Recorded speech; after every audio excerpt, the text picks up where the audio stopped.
మీ business ఏదైనా మీ ఊర్లో promotion చేయాలంటే అది సుమన్ టీవీతోనే సాధ్యం. ఇప్పుడే సంప్రదించండి.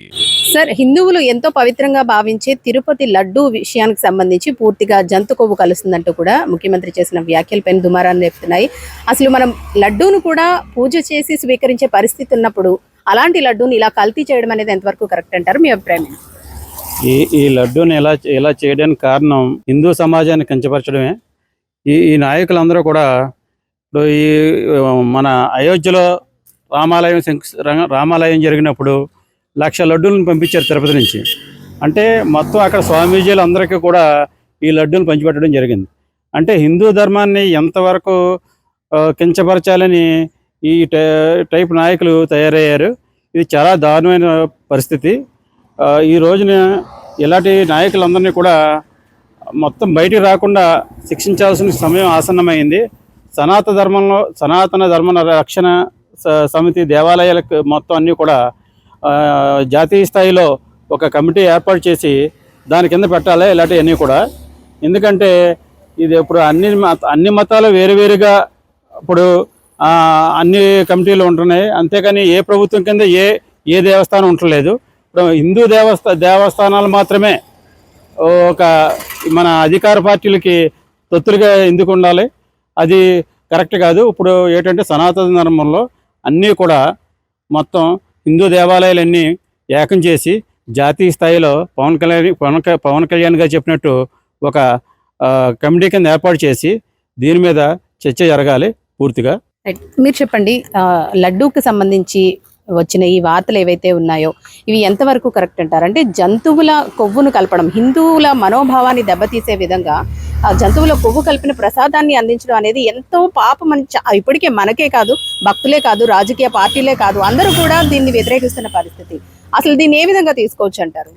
ఈ లడ్డు విషయం వస్తే కొన్ని వందల సంవత్సరాల నుంచి తిరుపతి దేవస్థానం నుంచి ప్రతి ఒక్కరూ కూడా ఆ భగవంతుడి దర్శనానికి ఎంత సమయం వేచి ఉంటారో ఈ లడ్డు ప్రసాదం కూడా అంతే మహాప్రసాదం కింద లైన్లో నిలబడి రోజులు ఉండి ఆ ప్రసాదం తీసుకుని మనం ఏ క్షేత్రానికైనా వెళ్తే తిరుపతి నుంచి ప్రసాదం తీసుకొచ్చామని ఎవరికి ఇచ్చినా ఎంతో మహాభాగ్యంగా స్వీకరిస్తారు.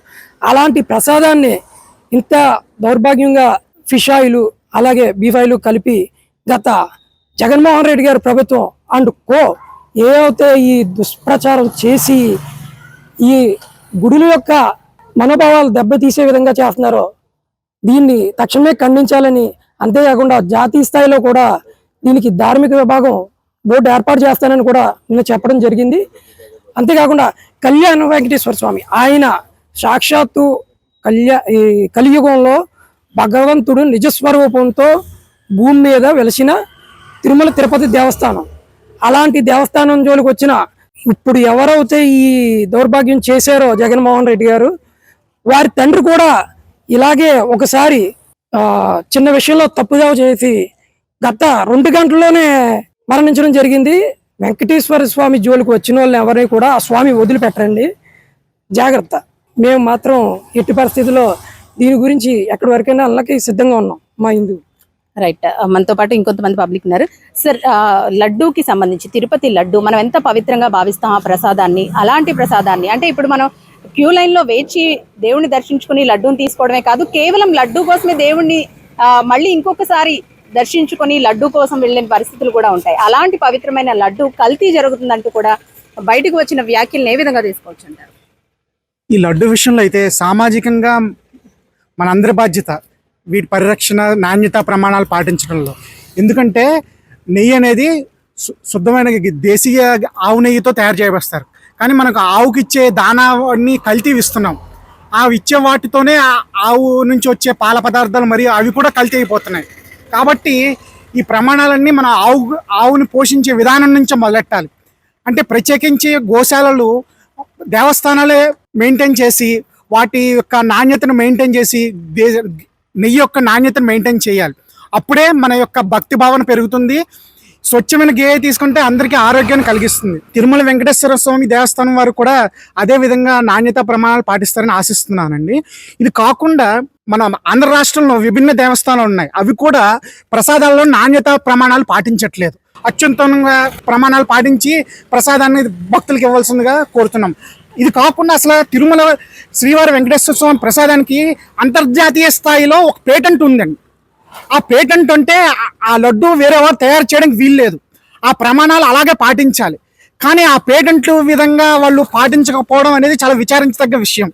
ఇది మన భారతదేశంలో ఉన్న అందరూ దీని గురించి చర్చ జరుగుతోంది. తక్షణమే దీని గురించి చర్యలు తీసుకోవాలి, బాధ్యతలను శిక్షించాల్సిందిగా కోరుచున్నాం. మొత్తానికి దేశవ్యాప్తంగా కూడా లడ్డూ విషయానికి సంబంధించి పూర్తిగా వ్యతిరేకత వ్యక్తమవుతోంది. భక్తులందరూ కూడా వ్యతిరేకిస్తున్న పరిస్థితి. ఎంతో భక్తి భావంతో ప్రసాదాన్ని స్వీకరించే మేము జంతు కొవ్వు కలుస్తుందని తెలిసినప్పటి నుంచి కూడా ఆశ్చర్యపోతున్నామంటూ కూడా చాలా మంది భక్తులు చెబుతున్నారు. అలాగే పబ్లిక్ కూడా దీనిపై విచారణ జరిపించి దోషులను కఠినంగా శిక్షించాలి. ఇలాంటివి హిందువుల మనోభావాల్ని దెబ్బతీసే ఇలాంటి కార్యక్రమాలకు పాల్పడకుండా మున్ముందు కూడా చట్టాలను కూడా కఠినతరం చేయాలంటూ కూడా చాలా మంది పబ్లిక్ కోరుతున్న పరిస్థితి. కెమెరా పర్సన్ చిన్నతో అనుశ్రీ సుమన్ టీవీ కాకినాడ.